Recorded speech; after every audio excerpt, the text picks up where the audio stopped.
He was born into darkness, and that was all he ever knew. The doctors told his mother that her baby boy would never see the sunrise or the faces of the people who loved him or the colors of the world that everyone else took for granted. She held him close that day in the hospital and made a promise that still echoes through time. She whispered to him that blindness was not a curse, but a different kind of sight. That promise shaped everything he would become, growing up in a small town in rural Ohio was not easy for a child who could not see. Other kids played baseball in the summer heat and rode their bikes down dusty roads and chased fireflies at dusk. Listened to all of it from his grandmother's porch. The crack of the bat, the laughter, the wheels spinning on gravel. He created pictures in his mind of what these things might look like, and somehow those pictures were more vivid than reality itself. His grandmother was the one who raised him after his mother passed away when he was just 7 years old. Car accident on a rainy night took her from this world and left a hole in his heart that never fully healed. His grandmother stepped in without hesitation. She was a large woman with hands that were rough from decades of hard work, but gentle when they touched his face. She smelled like lavender and biscuits and something he could only describe as love itself. It was his grandmother who first discovered what lived inside him one Sunday morning when he was 9 years old. She took him to the small Baptist church at the end of their street. The choir was singing an old hymn that he had never heard before. Something stirred in his chest, a feeling like electricity mixed with honey. Before he knew what was happening, his mouth opened and sound poured out. The entire congregation went silent. His grandmother later told him that people turned around in their pews with their mouths hanging open. The choir director stopped waving her hands. Even the pastor, who had been preparing his sermon in the back room, came rushing out to see what was happening. A 9-year-old blind boy standing in the third pew was singing with a voice that did not belong to this earth. That was the day his grandmother sat him down and told him something he would carry for the rest of his life. She said that God gives everyone a gift. Some people get gifts that are easy to see, like beauty or strength or a sharp mind, but some people get gifts that are hidden away like treasure buried in a field. His gift was his voice, and gifts like that come with responsibility. She told him that his voice was not really his own, belonged to something bigger than himself. It was meant to heal people and comfort people and remind them that there is goodness in a world that often feels dark. He did not fully understand what she meant at the time. He was just a child after all, but those words planted themselves deep in his soul like seeds waiting for rain. Years passed slowly in that small town. He learned to navigate the world without sight. His other senses grew sharper. He could tell when rain was coming by the way the air changed, knew which neighbor was walking by just from the sound of their footsteps. He could feel emotions in a room the moment he entered it. Tension felt like static electricity on his skin. Joy felt warm like sunlight through a window. Sadness felt heavy like a wet blanket draped over everything. School was difficult. Other children can be cruel, especially to those who are different. They called him names that he pretended not to hear. They moved his cane when he set it down just to watch him stumble. They whispered about him as if he were not there, as if being blind also meant being deaf. But he never grew bitter. His grandmother had taught him that bitterness was like drinking poison and expecting someone else to get sick. Oh, he let the cruelty wash over him like water off a stone. He focused on the things that brought him joy. Music was everything to him. His grandmother had an old record player and a collection of gospel albums that she had been gathering since she was a young woman. Every evening after dinner, they would sit together in the living room and listen to the voices of Mahalia Jackson and Sam Cooke, and the soul stirrers filled their small home. He memorized every note, every breath, every moment where the singer's voice cracked with emotion. He practiced alone in his room for hours, singing into the darkness that was always there. His voice grew stronger and more powerful with each passing year. By the time he was 18, his grandmother's health began to fail. Her heart was giving out. She spent more and more time in bed, and he spent more and more time sitting beside her one night about a week before she passed. She called him close. Her voice was barely a whisper. She told him not to waste his gifts. She said the world was full of pain, and people were desperate for something beautiful. His voice could be that beautiful thing. She made him promise that he would share it, that he would not hide it away out of fear or shyness or doubt. He promised her with tears rolling down his face. But promises made in grief are sometimes hard to keep. After she died, he was truly alone for the first time in his life. He was 18 years old with no family and no money, and a gift he had no idea how to use.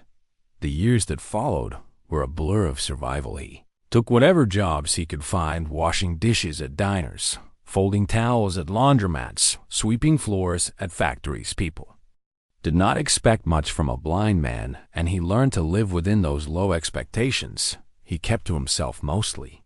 He rented a tiny apartment above a barber shop in a town about 50 miles from where he grew up. The apartment was small and cramped, but it was his. He could navigate every inch of it without thinking. He knew exactly how many steps it took to get from his bed to the kitchen sink. He knew which floorboard creaked near the bathroom door. He knew the exact spot by the window where the afternoon sun felt warmest on his skin. When he was 32 years old, he got a job as a night janitor at the local community college. It was not glamorous work, but it suited him perfectly.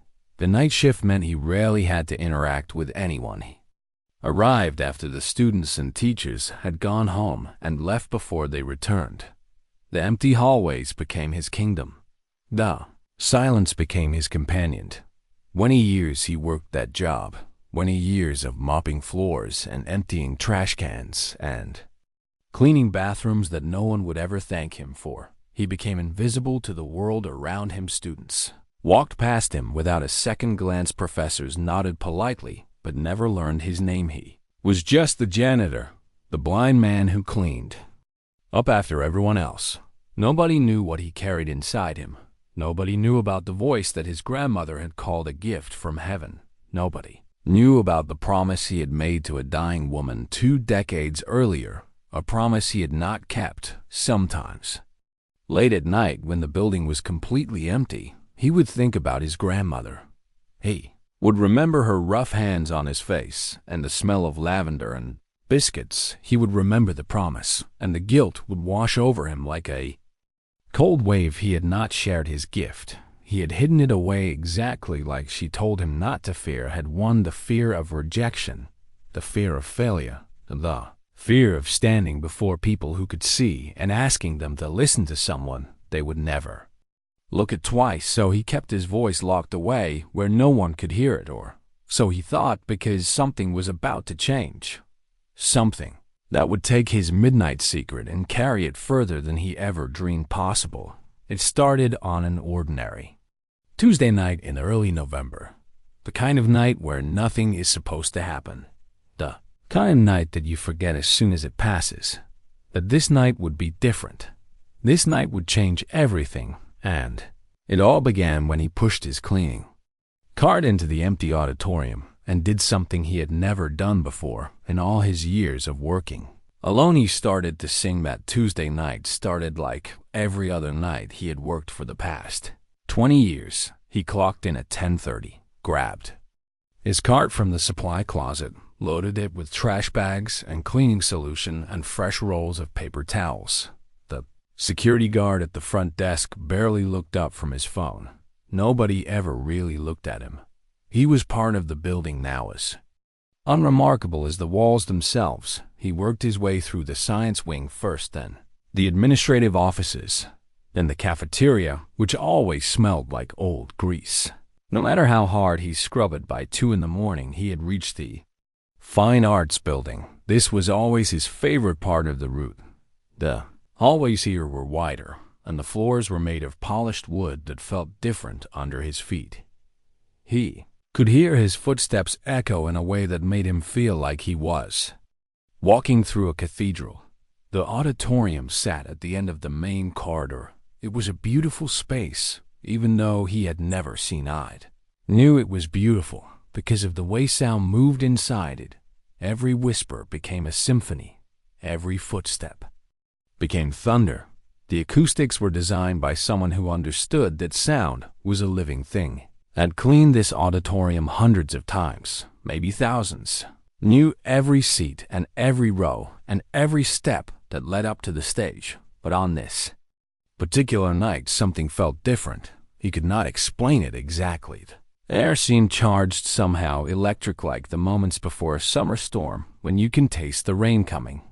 He stood in the center aisle and listened to the silence. It was not really silent, of course. Nothing ever, as he could hear the hum of the heating system and the distant sound of a car passing on the street outside and his own heart beating steady in his chest. But there was something else too, a feeling, a pull, like the building itself was asking him for something. He thought about his grandmother. He thought about the promise he made to her all those years ago. He thought about how she told him that his voice was meant to be given away, not kept locked up like some precious thing, gathering dust before he could talk himself out of it. His feet were moving. He walked down the aisle toward the stages. Cane tapped against the floor in a rhythm that matched his heartbeat. He climbed the steps, carefully set his cart and cane aside, and stood in the center of that empty stage. The darkness did not bother him. Darkness was all he had ever known, but standing there in that vast open space, he felt something shift inside him, something that had been sleeping for a very long time. He opened his mouth and he sang. The first note came out shaky and uncertain. It had been years since he had really let his voice free, years since he had sung anything other than quiet humming in his apartment. But then the second note followed, and the third, and suddenly his voice was filling that auditorium like water filling a vessel. He sang an old hymn that his grandmother used to play on her record player, Amazing Grace.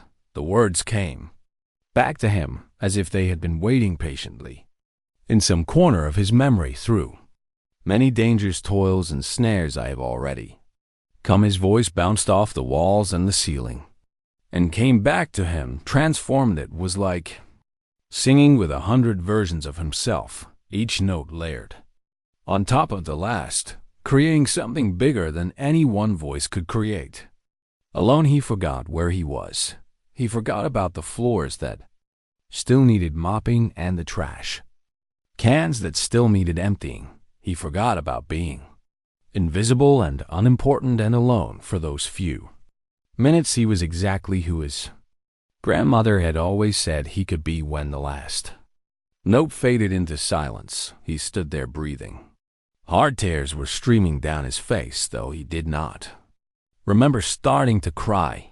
He had not felt this alive in 20 years, maybe longer. That night became the first of many. Every shift after that, he would save the auditorium for last. He would finish all his other work first, make sure the building was completely empty, and then he would climb onto that stage and sing. Some nights he sang for just a few minutes. Other nights he sang for an nights. He sang for an nights. He sang for just a few minutes. Other nights he sang for just a few minutes. Southern nights he sang for a night's hour or more. He sang the hymns of his childhood. Wade in the water, his eyes on the sparrow. Precious Lord, take my hand, swing low, sweet chariot. He sang songs that his grandmother had hummed while she cooked dinner, songs that the choir sang at her funeral, songs that carried memories so heavy and so sweet that he could barely hold them. The auditorium became his church, his sanctuary, the only place in the world where he felt truly free. What he did not know was that someone had started listening. Her name is not important. Matters is that she was a music professor at the college. She had been teaching there for almost 15 years, piano and music theory mostly. She had trained at one of the best conservatories in the country. She had played concert halls in New York and Chicago and Los Angeles, but somewhere along the way, she had lost the spark. Teaching had become routine. Music had become a job. Instead of a calling, she stayed late most nights grading papers and planning lessons, not because she had to, but because going home to an empty apartment felt harder. Somehow one night around 2:30 in the morning, she was walking to her car when she heard something that stopped her in her tracks, a voice coming from inside the fine arts building. At first she thought she was imagining it, or that someone had left a recording playing somewhere, but then she listened more closely and realized this was not a recording. This was live. This was real. This was the most beautiful sound she had ever heard in her entire life. She followed the voice like a person in a trance down the hallway toward the auditorium. The doors were closed, but she could hear every note clearly. Through the woods, she pressed her ear against the door and listened. Whoever was singing had a voice that seemed to come from somewhere beyond this world. It was rich and deep and full of something she could only describe as truth. There was pain in that voice and hope and 1,000 years of history that she could feel in her bones. She wanted to open the door. She wanted to see who was creating this incredible sound, but something held her back, a fear that if she interrupted, the spell would break, the singing would stop, and she would never hear anything so beautiful again. So she sat down on the cold floor of the hallway, pulled her knees up to her chest, and listened. Tears rolled down her face. She had spent her whole life studying music. She had heard the greatest singers in the world perform in the greatest venues in the world, but nothing had ever moved like this. Nothing had ever reached inside her and touched the part of her soul that she thought had gone numb years ago. When the singing finally stopped, she wiped her eyes and hurried away. She did not want whoever was in there to know she had been listening. It felt too private, too sacred, like something she had witnessed that was never meant for her eyes or ears. The next night she came back. She told herself she was just staying late to catch up on work, but really she was waiting, hoping, and just after 2 in the morning, she heard it again, that voice rising up from the auditorium. Like smoke from incense, she took her place in the hallway and listened until the singing stopped. This became her secret ritual. Night after night, she would stay late. She would wait in the darkness, and she would listen to the blind janitor pour his soul out on that empty stage. She learned his schedule by watching. She figured out that he was blind by the way he moved and the tap of his cane. She realized that he had no idea anyone was listening. This was just for him, just between him and whatever higher power he was singing to. For weeks she kept her secret. She told no one about the midnight concerts. She felt like she was protecting something precious, something that would disappear if too many people knew about it. But one night she made a decision that would change everything, a decision she would later question 1,000 times. She pulled out her phone, pressed record, and captured the voice that had been haunting her dreams. She did not know it yet, but that simple act would take a blind janitor who had been invisible his whole life and make him known to the entire world. She held that recording on her phone for 3 days without showing it to anyone.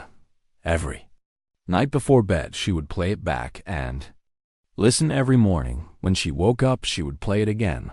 The voice haunted her in the best possible way. It followed her through her classes and her meetings and her lonely drives home. She could not stop thinking about the man behind that voice, a janitor who cleaned floors for a living, a blind man who moved through the world without ever being seen. And yet he carried something inside him that most people search there.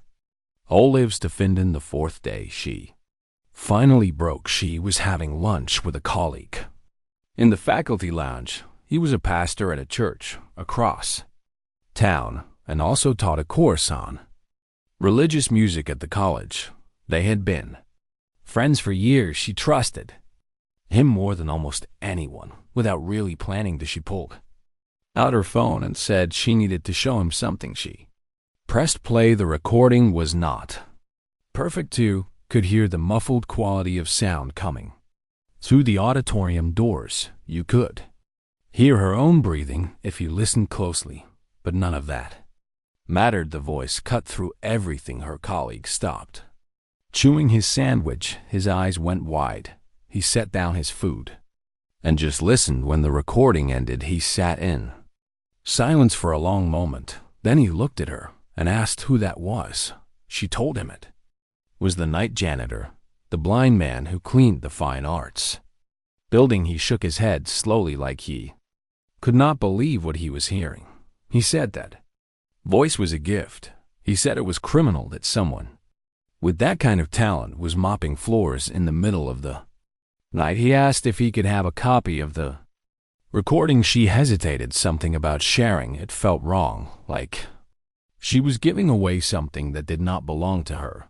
But her colleague was already talking about his congregation, about how much they would love to hear this, about how music like this could touch people in ways that sermons never could. She sent him the file. That was the moment everything changed, though she would not know it. For several more days, her colleague played the recording for his wife. That night, his wife sent it to her sister. Her sister posted it on social media with a simple caption, "Listen to this and tell me you do not believe in angels." Within 24 hours, the video had been shared over 10,000 times. Within 48 hours, it had reached 500,000 views. Within a week, it had crossed 3 million and was still climbing. People from every corner of the world were commenting and sharing and crying. The internet had found its newest obsession, a mysterious voice singing hymns in what sounded like an empty room. Nobody knew who he was. Nobody knew where the recording came from. That mystery only made people more desperate to find out. News stations started picking up the story. Local channels, at first then regional, then national. A reporter from one of the big morning shows called the college trying to get information. Story had a headline that wrote itself: "Mystery singer with voice of an angel takes internet by storm. Who is he?" Meanwhile, the man at the center of all this chaos had no idea any of it was happening. He did not own a computer. He did not have a smartphone. He got his news from a small radio in his apartment that he turned on for an hour each morning.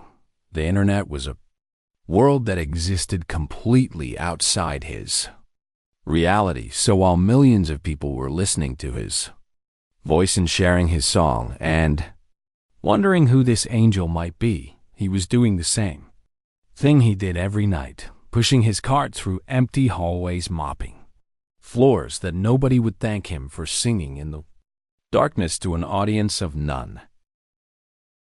The music professor watched the video spread with a mixture of wonder and guilt. She had never meant for this to happen. She had only wanted to share something beautiful with a friend.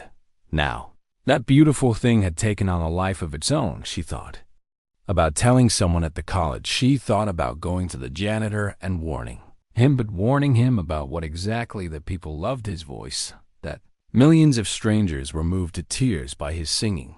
That seemed like good news, not bad news. She convinced herself that it would all blow over. Internet fame was fleeting after all. People would find something new to obsess over in a few days, and the mystery singer would be forgotten. She was wrong. The video did not fade away. It grew. A famous gospel singer shared it with her followers and called it the purest voice she had ever heard. A late-night television host played it during his monologue and said it made him want to go back to church. A grieving mother wrote a post that went viral about how she played the recording at her teenage son's funeral and felt peace for the first time in months. Stories like that started pouring in from everywhere. A man in prison said the song helped him find the strength to keep going. A woman in hospice care said it was the last music she wanted to hear before she died. A soldier stationed overseas said he played it every night and felt like he was back home in his grandmother's kitchen. The voice had become something bigger than one man singing alone in an empty room. It had become a vessel for everyone's pain and hope and longing. Record producers started reaching out. They left messages with the college administration. They hired private investigators to track down the source of the recording. The bidding war began between three major gospel labels, each one offering more money than the last, all for an artist nobody had ever met. Music professor finally realized she could not stay silent any longer. She had started something that was now completely out of her control. The janitor deserved to know what was happening. He deserved to make his own choices about what came next. She decided she would talk to him the following night. She would wait outside the auditorium like she always did, but this time when the singing stopped, she would not run away. She would knock on that door. She would introduce herself, and she would tell him that the world had fallen in love with his voice. That night she sat in her usual spot in the hallway. Her heart was pounding so hard, she could feel it in her throat. She listened as he sang a song she had never heard him sing before. It was slower than the others, more mournful, like he was singing to someone who was no longer there when the last note faded. She stood up on shaking legs. She walked to the door. She raised her hand to knock, and then she heard something that made her freeze. Footsteps coming from inside the auditorium.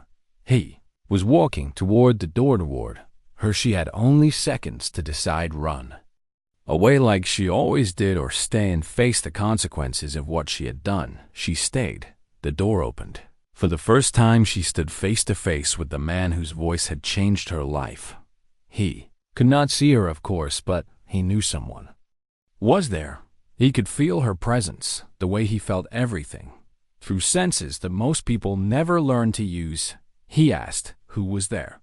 His voice was gentle, nothing like the powerful instrument that filled the auditorium when he sang. She took a breath and began to explain everything, what she had heard, what she had done, and what had happened because of it. She watched his face change as she spoke: confusion, disbelief, fear, and something else, something she could not quite name. When she finished talking, he stood perfectly still for what felt like forever.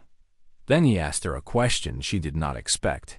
Asked if she really thought people needed to hear him, not wanted, needed. She thought about all the stories she had read over the past week, all the people who said his voice had saved them, healed them, given them hope when they had none.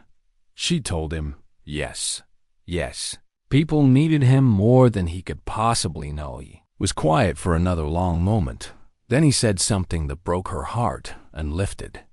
And at the same time, he said his grandmother had told him the same thing 50 years ago, and he had been too afraid to believe her. But maybe it was not too late. Maybe the world had found him for a reason, even if that reason was a stranger with a phone and a song that refused to stay hidden. He did not sleep that night. After the music professor left, he finished his shift in a daze. His hands moved through the familiar motions of cleaning, but his mind was somewhere else entirely. Millions of people. That number kept echoing in his head.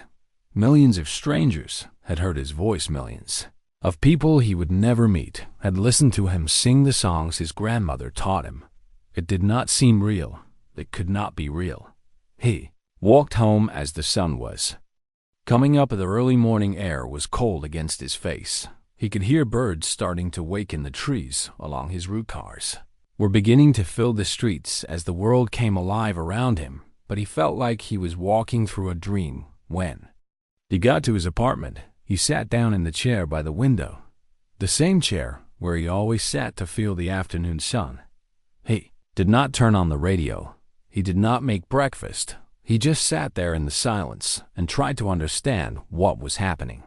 His whole life he had been invisible. He had accepted that as his reality.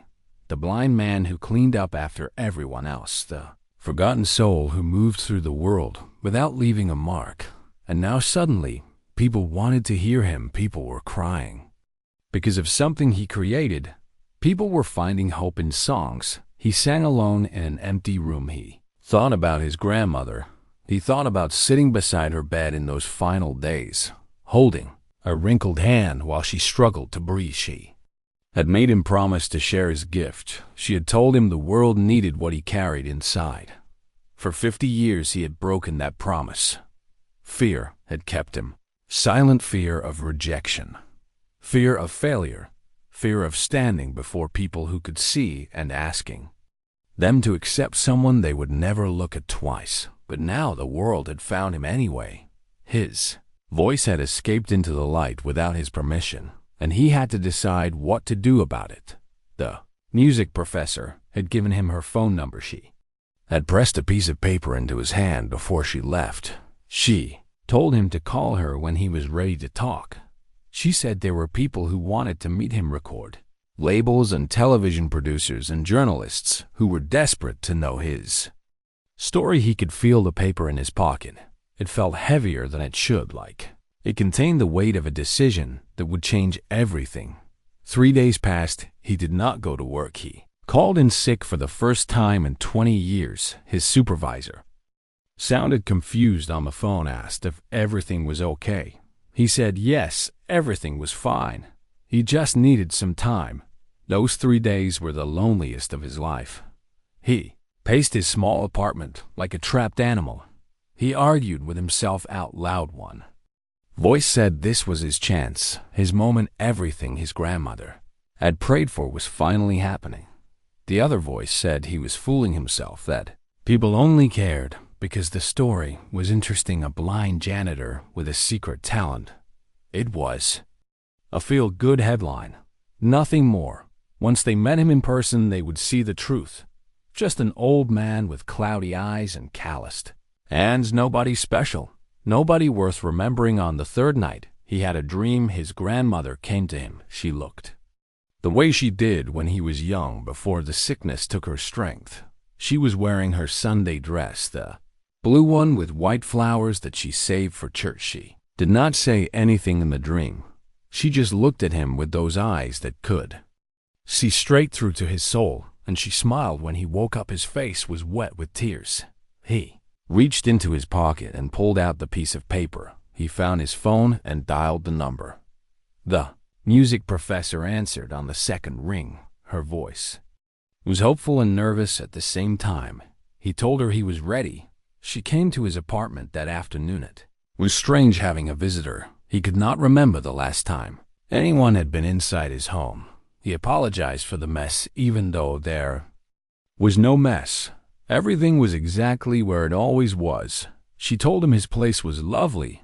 He could hear in her voice that she meant it. They sat at his small kitchen table, and she began to explain what had happened while he was hiding from the world. The recording had been viewed over 10 million times. Now news crews were camped outside the college, hoping to find the mystery singer. 3 different record labels had made offers. One of them was willing to pay more money than he would make in 10 lifetimes of mopping floors. A famous talk show host wanted him to be a guest. Churches across the country were asking him to come and sing the Beaver Shores. A famous talk show host wanted him to be a guest. Churches across the country were asking him to come and sing the very list went on and on. He listened to all of it in silence. When she finished, he asked her a question that surprised them both. He asked why she had recorded him in the first place. She was quiet for a moment, then she told him the truth. She said she had lost something over the years. The joy she used to feel when she played music. The sense that what she did mattered. She had become numb to beauty, going through the motions of a life that no longer inspired her. But then she heard him singing in that empty auditorium, and something woke up inside her, something she thought had died a long time ago. She said his voice reminded her why she fell in love with music in the first place. She recorded it because she wanted to keep that feeling. She never meant for it to spread the way it did, but maybe it was supposed to happen.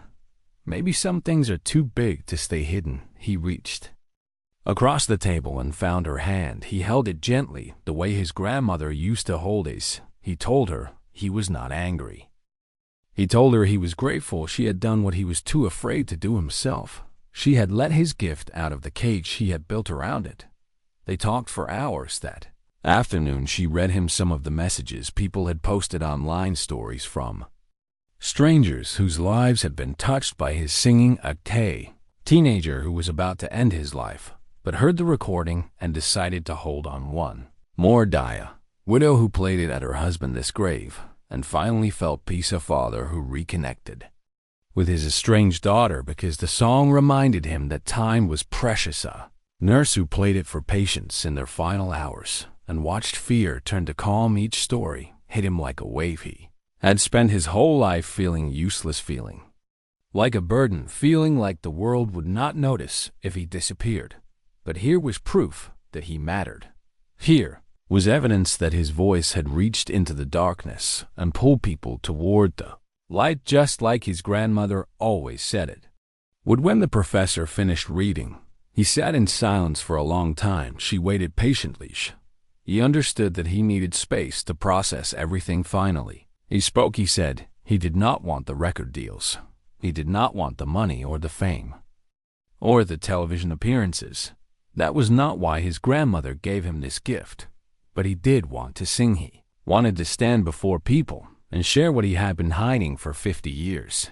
He wanted to honor the promise he made to a dying woman who believed in him when no one else did. The professor squeezed his hand. She asked him what he wanted to do. He thought about the auditorium where everything began, the place that had become his midnight cathedral. He said he wanted to sing there one more time. But this time, he did not want to sing alone. He wanted the world to listen, and he wanted it to be free. No tickets, no money, just a blind janitor and his voice, and anyone who needed to hear it. The professor started to cry. She told him that was the most beautiful thing she had ever heard. She promised to make it happen. Whatever it took, she would find a way it could give him the stage he deserved. Smiled for the first time in days, and somewhere in heaven his grandmother smiled too. News spread faster than anyone expected. A free concert by the mystery singer live from the same auditorium where it all began. No tickets required, just show up and listen. The college was overwhelmed with calls. Within hours of the announcement, people wanted to know how early they could arrive. People wanted to know if there would be overflow seating. People wanted to know if they could bring their sick mothers and dying fathers and broken children to hear the voice that had given them hope. The date was set for a Saturday night in late February, 3 weeks away. The music professor threw herself into the planning. She worked with the college administration to set up a live stream. They partnered with a local television station to broadcast the concert. Technical crews arrived to install cameras and microphones and lighting equipment. What started as a simple idea became something much bigger. But through all the chaos, one thing remained constant. He continued to show up for his night shifts. He continued to push his cart through the empty hallways. He continued to mop floors and empty trash cans like nothing had changed. His coworkers looked at him differently. Now they knew who he was. Everyone knew who was. Security guard, who used to ignore him, started saying hello. The maintenance supervisor, who barely remembered his name, suddenly wanted to be his best friend. Students who had walked past him for years stopped to take pictures. He smiled politely at all of them, but inside he felt strange, like he was wearing a costume that did not fit. Was still the same person he had always been. Same blind man who lived alone above a barbershop. The same invisible soul who found peace in the darkness. Fame had not changed him. He was not sure anything could. The night before the concert, he could not sleep. He lay in bed listening to the sounds of the city outside his window, cars passing, dogs barking, a festive siren wailing somewhere in the distance. He thought about what tomorrow would bring. Hundreds of people filling the auditorium, millions more watching from their homes, all of them waiting to hear him sing. The weight of it pressed down on his chest like a stone.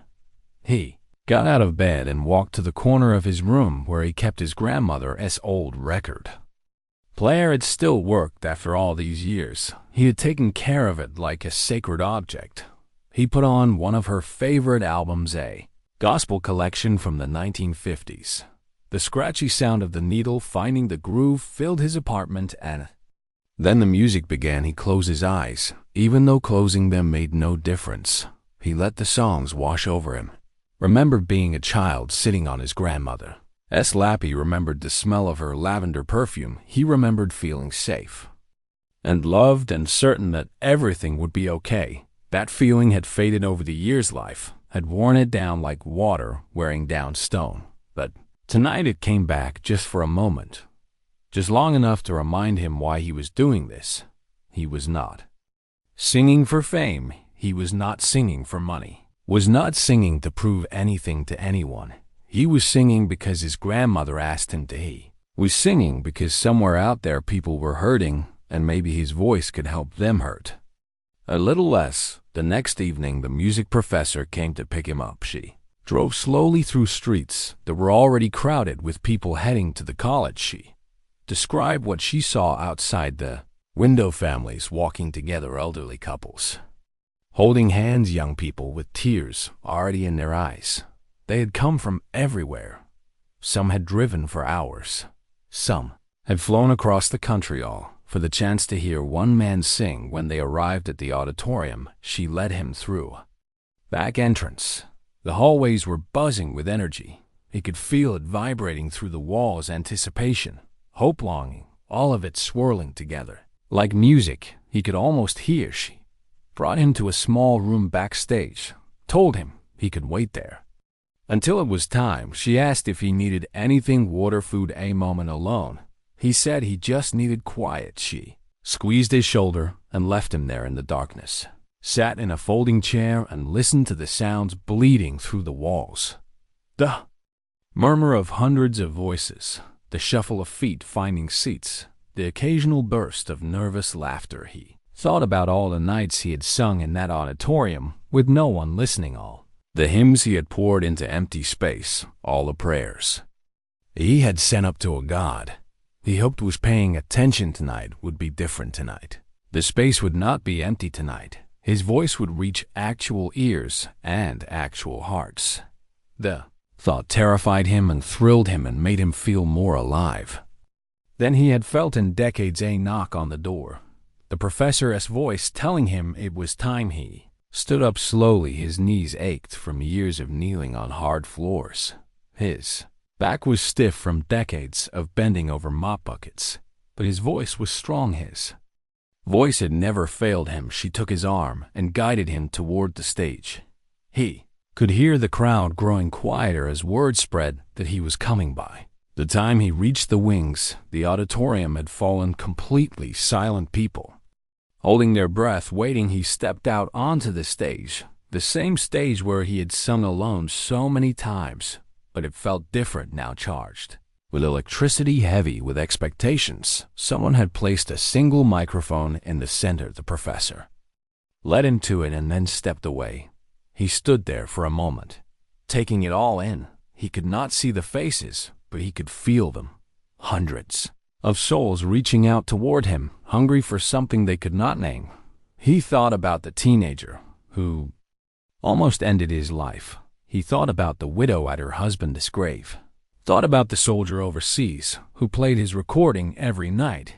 He thought about all the broken people who had found pieces of themselves in his songs. He opened his mouth and he began to sing. The first note filled the auditorium like sunlight breaking through clouds. It was Amazing Grace, the same song he had sung on that first Tuesday night, the same song his grandmother used to hum while she cooked dinner, but it sounded different now, fuller, richer, like all the years of loneliness and doubt had been transformed into something beautiful. The audience did not make a sound.